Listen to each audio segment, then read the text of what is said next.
Good morning, interwebs! It's about 3:45 in the afternoon, and I'm just now picking up the camera, and I'm sitting outside, and I should really be wearing my coat. It was so roasty and toasty inside. I didn't know it was so chilly out here. But it's kind of nice. It's very, crisp. But that's not so bad. It's better than being, like, crazy hot, right? And it's nice that it is warm in my house. It's actually quite warm in the room I was sitting in because I had turned up the fire earlier so I could reheat our soup for lunch on the stove. And it made that room a little extra warm. But that also sent some extra warmth upstairs for everybody's nap and stuff. So let's see. I woke up this morning at a little before 7, I think. Yeah. But I woke up in time to see the school bus, but I think the school bus must have been running late. Because I saw the clock when I woke up naturally. Like, I was just awake, and I was like, oh, I already missed the school bus, oh no. And then I was like, wait, I hear a weird noise on the road. I'm like, nope, there's the school bus. So it must have been running like, I don't know, almost 10 minutes late. Which I know happens, but that, I saw the school bus, got around. I planned out my day again. I used I went through my planner like I did, and I made the Post-it notes and put them in my planner like I did yesterday.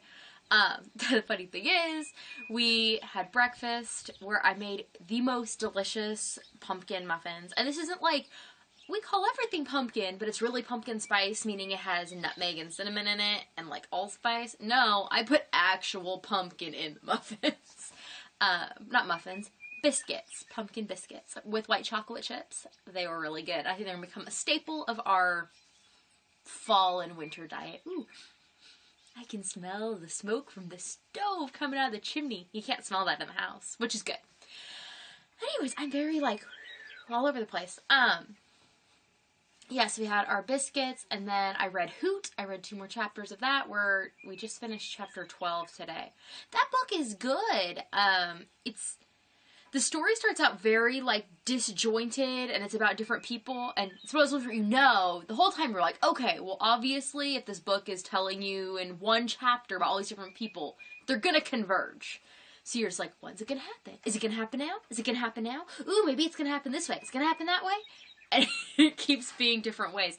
It is interesting, though, to see my 4-year-old and my 7-year-old, while we're reading it, kind of putting together the points and, like, where they see the connections coming, because it's interesting to see the difference in logic from 4 to 7 and how much more my daughter can connect than my son. But he's found some, like, interesting things in the book, which is kind of cool to see his observations, too.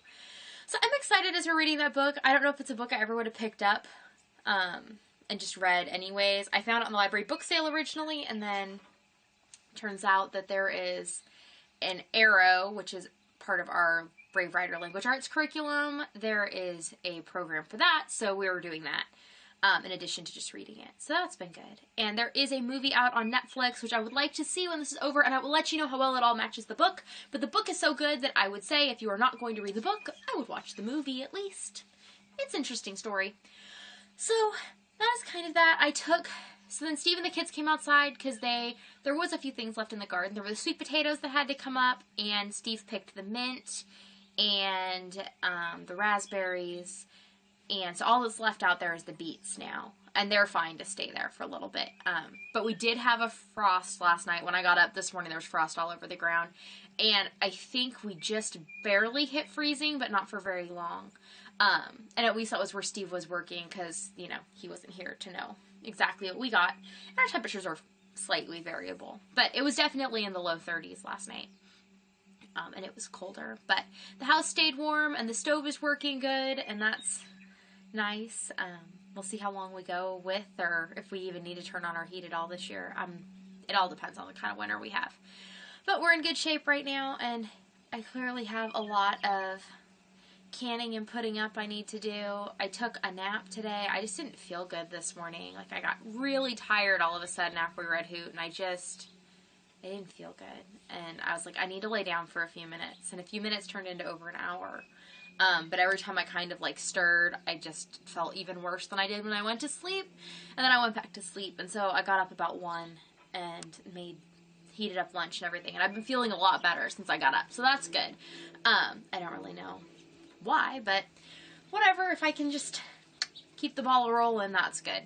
So now I'm going to go in and work on a monkey for sale, and then wait for the kids to get up, and we will do a little bit more school this afternoon, and we'll see what the evening brings. I really don't know.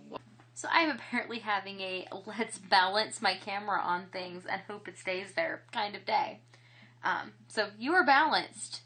Stay there. Okay? Thanks. That would really help me out. So let's see, what have I done since I last chatted with you? I made dinner. I made the last probably batch of tomato sauce that I'll probably make for the year out of fresh tomatoes. I was unloading the bucket of like half-ripe tomatoes that Steve had brought me. And in doing that, I realized that there were some that were very much ready to be used. So I cut them up into my Dutch oven, and I made a quick sauce with that, and some red wine, and some fresh herbs. And I made some fettuccine, some whole wheat fettuccine that I had.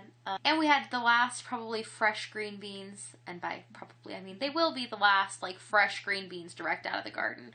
My daughter picked them today. Poor girl. She picked a half an ice cream bucket, and apparently she told Steve, like, look, I picked almost a whole bucket, and he's like, alright, that's not even close. And then when I was picking through them, they were so bug-eaten, and they were sad, and a lot of them were just poorly textured, and it's not her fault, it's just the weather, and they were basically the things that Steve had not picked when he did the good picking of the beans.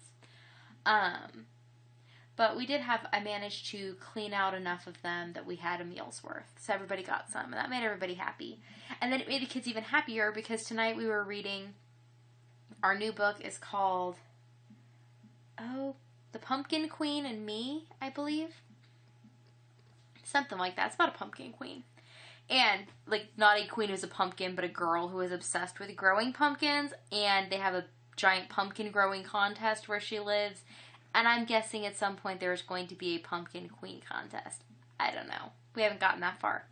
But, in the book tonight, they were all at dinner at her aunt's house, and they were eating green beans that her aunt had canned. And they're like, oh, we ate green beans tonight. You canned green beans. And they were also not growing pumpkins. And they've brought up several things, and the kids are like, we don't do that when we grow our pumpkins, or whatever. So, I like it when I unintentionally pick books that the kids can relate to. It's always kind of fun. I think it's fun for them too. So now I'm sitting here having a glass of wine, watching YouTube, debating whether or not I'm going to go upstairs. And I guess I am going to go upstairs because I think somebody just fell out of bed because I heard a big whop and a cry. I will be back. So yes, my youngest fell out of bed, which I ordinarily would have some sympathy for, except he fell out of bed because he was doing stuff he wasn't supposed to be. And my chair has wheels on it, and my floor slopes that way. There we go. Here I am. But yeah, so our evening turned out okay overall. This whole kids going to bed thing, though, drives me crazy. And it's cyclical. They'll go to bed nicely, it won't be an issue, and then they won't for a little bit, and then they'll be fine again, and it's just the way it is. And it's just a short period of life. Just a frustrating period.